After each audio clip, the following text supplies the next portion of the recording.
Location: a blasted mountainside where diesel haze and dust hang low.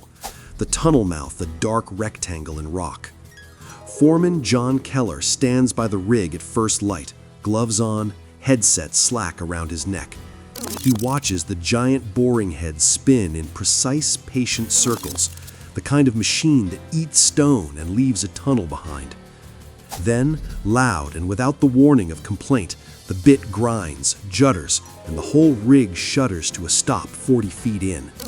John feels the air leave his chest for a second. He knows every sound a job makes. This isn't one of them. What did we hit, he thinks, and the question settles over the crew like a winter frost. They pull the head back and clean the face. On the monitor, the feed shows a hard line where rock should be fractured into grit. John radios to the survey crew. They sweep with ground-penetrating radar. The technicians trade grim looks as the readout draws clean, geometric shapes under the stone, right angles, repeated voids, the kind of signature equipment makes, not nature. Not a vein, not a cavity, something built. John masks a tight smile and says low to his boss, "This isn't on any plan." "Hold the sight. Get the cutters." Someone in the back mutters, half joke, "Hope it's just a treasure chest." The laugh snaps like a dry twig and dies. Everyone knows better than to turn a surprise like this into whimsy. The company calls in specialists. Logistics hum into motion. Plasma cutting teams, hydraulic rigs, environmental safety officers. Neighbors notice the unusual pause in work and drive up the ridge in curiosity. The site that had been routine, rock, spoil trucks, coffee-stained thermoses, becomes a portal for historians and bureaucrats in reflective vests. John finds that the practical concerns crowd his thoughts: payroll, deadlines, the men who feed families from this work. Keep it safe. Keep it careful, he tells himself. But under that, something else wakes. The sense that whatever lies behind that metal won't be just a construction delay. It will be history knocking. Cutting through reinforced steel is a slow, insistently noisy art. Sparks rain in a bright, controlled torrent. Humidity drinks them up and the night smells of hot metal. John watches the arc of plasma as technicians render the barrier thin and patient. The mountain seems to inhale every time they make progress. 2 days of measured cuts, of inspections and small triumphs and setbacks, and finally a rectangle of black gives way. The seam sighs open with a metallic groan that sounds almost like a human voice letting out a long-held secret. John and his lead engineer, Elena, go down first with respirators and floodlights. They move not like tourists, but like custodians. Lights pick out detail in a slow, reverent way. Consoles lined against the far wall. Instruments caked in dust. Stacked crates stamped in an alphabet that is not English. Elena crouches and traces embossed letters with a gloved finger.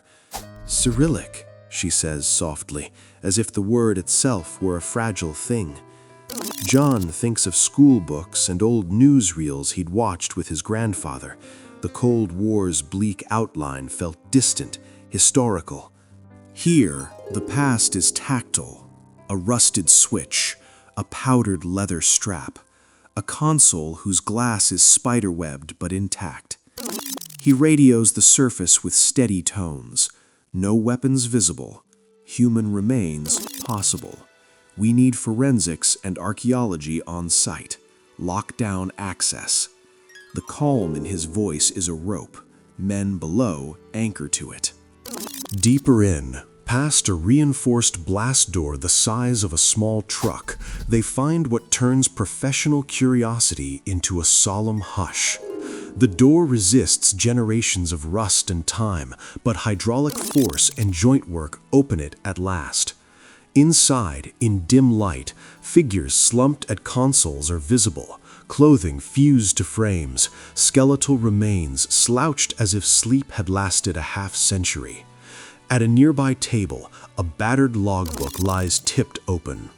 Elena gently lifts it with gloved hands and, using a surface camera, begins to transcribe lines penned in a quick, cramped hand. The words are in a language that spools the room into a sharper reality. Dates that cluster in 1962, references to failed communications, and an entry whose final line feels like a small, private plea. We sealed the main.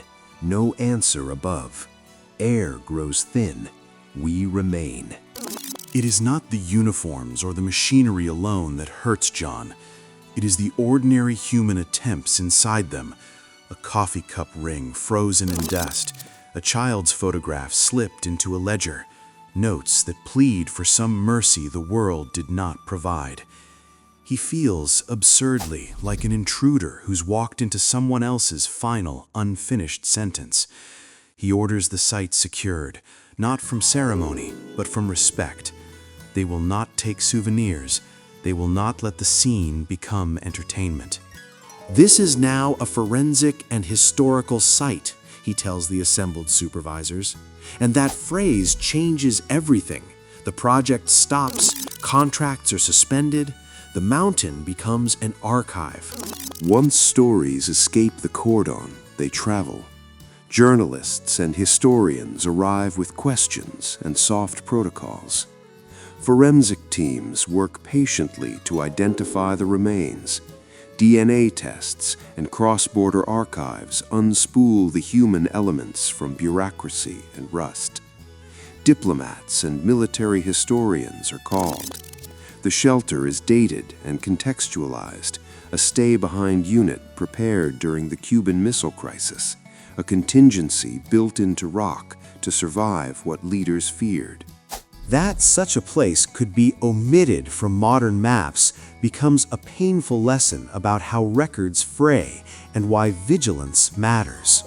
The construction company faces immediate legal and moral choices. Contracts are rewritten, federal agencies step in to fund conservation and respectful recovery, and the tunnel project is rerouted. Town meetings are full of argument, grief, and cautious wonder. Some families find names among the recovered logs and artifacts. Other remains remain anonymous and are treated with ritual. A flag here, a plaque there, careful ceremonies coordinated with foreign governments. John attends many of these gatherings, obligated by testimony and moved by a quiet instinct for decency. He walks among displaced crates and taped evidence like a man carrying a private ledger of regrets. Months pass. The site becomes a case study in construction ethics and historical stewardship. New legislation mandates deeper archival searches before excavation. Developers must consult international records when certain signatures appear on scans. The mountain holds fewer surprises for those who come later because people learned a harder human lesson. Infrastructure interacts with history, and the ground remembers. For John, the work resumes elsewhere, but something in his step has altered. He keeps a small notebook now, not for bids or material orders, but to record odd things he encounters in old walls and foundations, a way to say, quietly, "We will notice."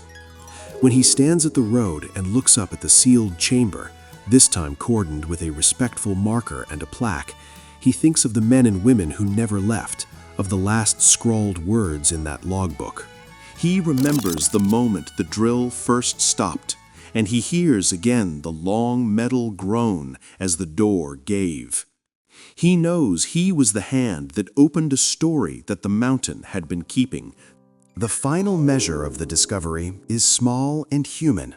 Townspeople place wreaths. School children bring cards. Scholars translate the names into modern records, and legal frameworks change to reduce the chance another past will be unearthed without ceremony. The tunnel is rerouted. The project moves on, but the mountain is altered, not physically so much as ethically. John goes back to work with a steadier hand, And when his crew jokes about finding time capsules, he only smiles and says softly, "If you find anything, stop, call it in." The sentence is short, practical, and contains in it a new covenant between people who build and the histories they disturb.